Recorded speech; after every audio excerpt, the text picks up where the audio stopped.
Ramadan akan memberikan sensasi berbeda dalam diri setiap muslim. Semua tergantung dari bagaimana perspektifnya tentang Ramadan.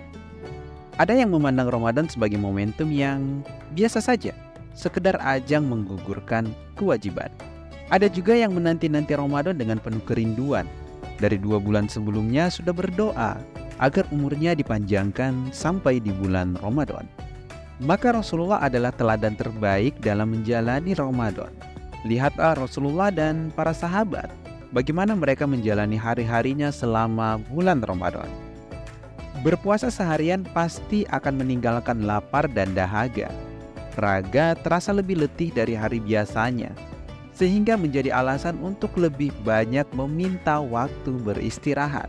Namun Rasulullah dan para sahabat menjalani Ramadannya dengan semangat jihad yang tidak pernah turun. Padang Arab memang panas, ditambah siang harinya berpuasa, namun bukan alasan untuk mereka menggantung pedang.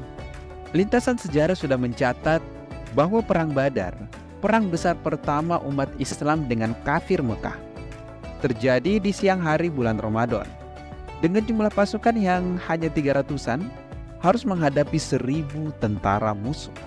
Bisa kita bayangkan bagaimana kelelahan dan keletihan yang harus ditanggung pasukan Badar.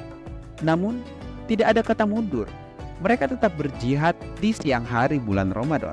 Sekitar 6 tahun kemudian, lagi-lagi di bulan Ramadan, Rasulullah menggerakkan pasukan dari Madinah menuju Mekah. Tujuannya untuk membebaskan kota Mekah. Peristiwa bersejarah ini yang dikenal dengan Fathu Makkah. Jarak Madinah ke Mekah sekitar 400 km. Bisa dibayangkan perjalanan sejauh itu ditempuh hanya dengan berjalan kaki dan dalam keadaan sedang berpuasa. Para sahabat pun melakoni kebiasaan yang sama dengan Rasulnya. Tahun 15 Hijriah menjadi tahun menyerahnya Kaisar Sasania, pemimpin negara adidaya Persia di Perang Qadisiyah. Perang panjang yang berlangsung sekitar 20 tahun dan diakhiri dengan kemenangan umat Islam. Raihan kemenangan itu terjadi di bulan Ramadan. Tariq bin Ziyad, panglima perang yang namanya selalu kita ingat, karena di tangannya lah Andalusia berhasil ditaklukkan. Dan lagi-lagi, penaklukan itu terjadi di bulan Ramadan. Ada juga Saifuddin Qutuz, berhasil membungkam kebengisan pasukan Mongol yang tidak terkalahkan, juga di bulan Ramadan. Dari bentangan sejarah ini kita belajar kalau Rasulullah dan para sahabat, juga generasi terbaik Islam selanjutnya, telah menjadikan Ramadan sebagai bulan perjuangan, bukan bulan liburan. Maka siapapun yang mengaku sebagai umat Rasulullah, pecinta para sahabat, dan sering menjadikan Tariq bin Ziyad sebagai contoh tokoh pembebasan Islam, haruslah melakukan hal yang serupa, menjadikan Ramadan sebagai bulan perjuangan. Tentu tidak serta-merta kita harus mengangkat senjata seperti pasukan Badar, karena jihad itu ada medannya.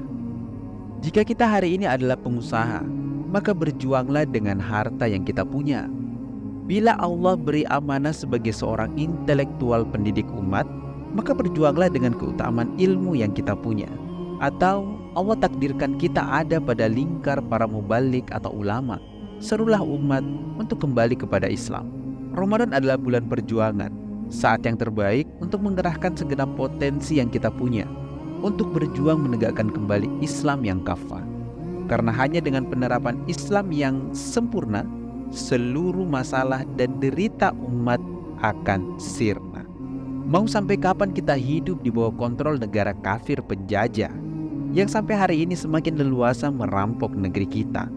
Mau sampai kapan kita melihat tangis muslim Palestina yang terus dibombardir negara kecil seperti Israel? Mau sampai kapan?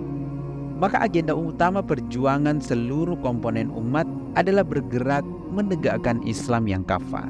Dan tidak mungkin Islam kafah itu bisa terwujud jika umat ini tidak menggenggam kekuasaan.